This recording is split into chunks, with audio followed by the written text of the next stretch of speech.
Well, Nigeria's economic hub, Lagos, will also be heading to the polls this weekend in the state's governorship election.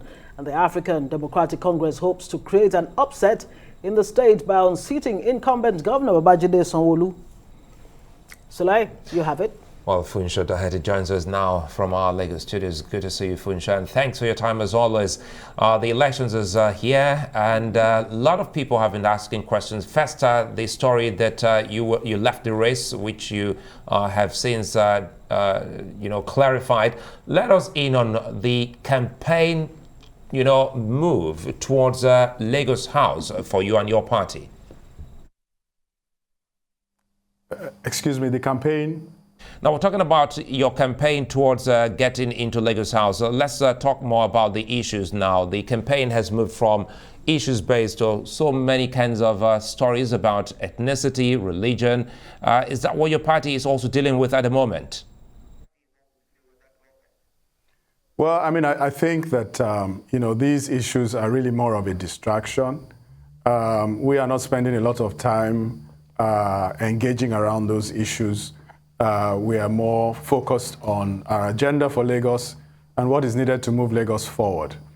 I think ethnicity is not something that we should, in Lagos, spend a lot of time fighting one another about. Lagos is a cosmopolitan city. It's been welcoming of people from all walks of life for centuries, really. And it's a melting pot, and that's part of our great strength.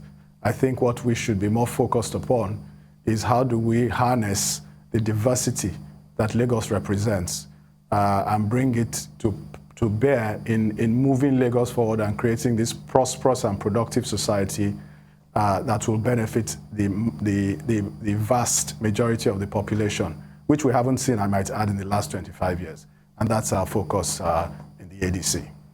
Great, and that's exactly what I'd like to take you up on how you plan to harness the diversity of Lagos State. Exactly how do you plan to do that? And I wonder how you can also push back what's come to be known as the Labour Party tsunami in Lagos. Well, I mean, I think that having all-inclusive policies that do not disproportionately benefit a small proportion of the population. If you look at our agenda, which is called the Tiger Agenda, this is something that delivers quality of life for all Lagosians, really. And we've talked at length about this, and I encourage people to go and look at it in more detail. I mean, with respect to what you refer to as the Labour Party tsunami, bear in mind that a lot of what you saw at the presidential election was really support for the presidential candidate of the Labour Party, who found support, I might add, from a wide range of people, both within Labour and outside Labour. And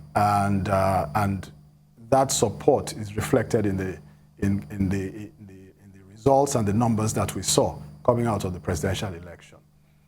Going forward, the governorship is a different ballgame, and I think people will look to the ballot on the governorship, determine who they believe can best represent their interests in Alausa and serve them as governor, and who has the capacity, the character, the track record, the ability and the gravitas to deliver the results that Lagosians want. Well, you've gone around speaking to the people of Lagos and closely and being monitored by journalists. Let us know the one thing you have been able to get from Lagosians as the pain they would love to see you take off. There are so many, but if I had to highlight one, and by the way, to give you context from this answer, we've gone across and conducted consultative town halls across the local governments. One of the things that most often comes up is this question of the Agbero problem in Lagos, what is referred to as the Agbero problem in Lagos. And many people face severe hardships and have asked us if we would deal with this problem. And it is ubiquitous. We see it across the state. These are actors that in their daily activities create hardships for Lagosians in one way or the other, actually cause higher cost of living for Lagosians, and thereby diminish their quality of life. And many believe, and we also do, that the links between this community and the ruling party exist, and we see them most obviously during the political season, but they are there as a perennial issue. And we think that the exit of the ruling party is the first step to dealing with this problem. And it's not just the Agbero street urchins problems that you have in Lagos State. There's a tax burden on small businesses. How do you plan to address that? So the tax burden on small businesses is something that I've spoken at length about. The government needs to be supportive of small businesses. Lagos is a city of between 20 and 30 million people, most of whom are young people. Lagos needs, for it to be sustainable, to be constantly creating jobs. And the engine of job creation is small and medium-scale businesses. Government cannot employ all of those people and should not even try. What government needs to do is to be supportive of the business environment and ensure that we are incubating businesses, supporting them to stand on their feet so that they can employ 1, 2, and 3, and 4 people. This is what drives economies like Lagos that are commercial.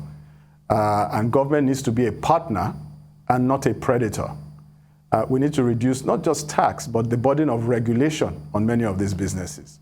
One of the things that people have complained to us about is that, you know, you establish a business in Lagos, and before you know it, within the next 2 or 3 weeks, you have several government agencies coming to, you know, ask for this and that and the other. And we think that, you know, the focus is wrong. We need to help these businesses stand. With time, they will be profitable and they will pay taxes. But we need to, as a government, be supportive of them to get them off the ground.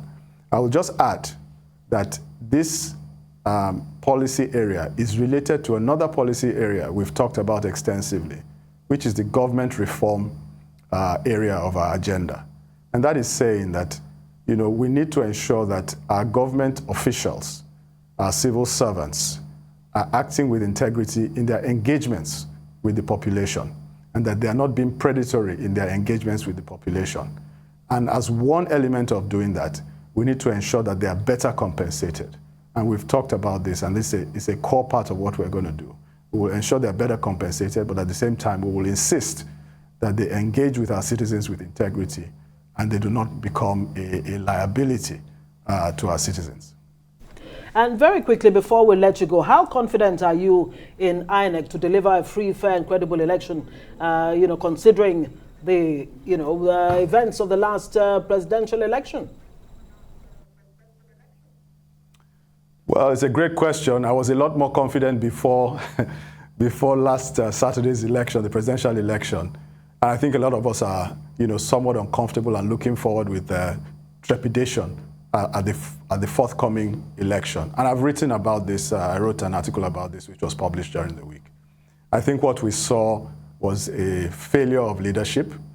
It's more, for me, yes, there are legal issues, there are technical issues. There may be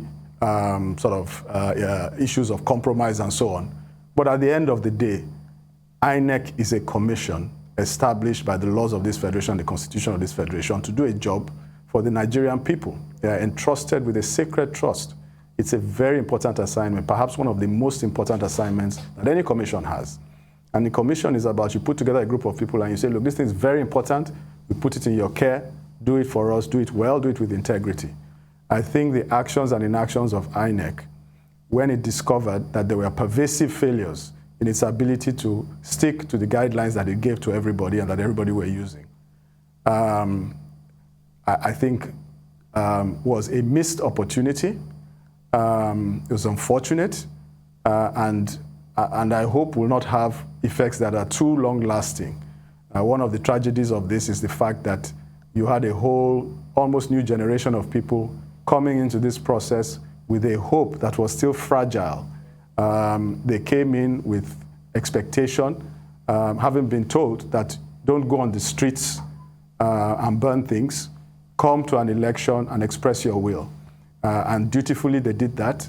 And I think that we've, in a sense, let them down, and INEC has let us all down in doing this. We hope I that think will it's not about be the leadership. case. Right. I think this is why.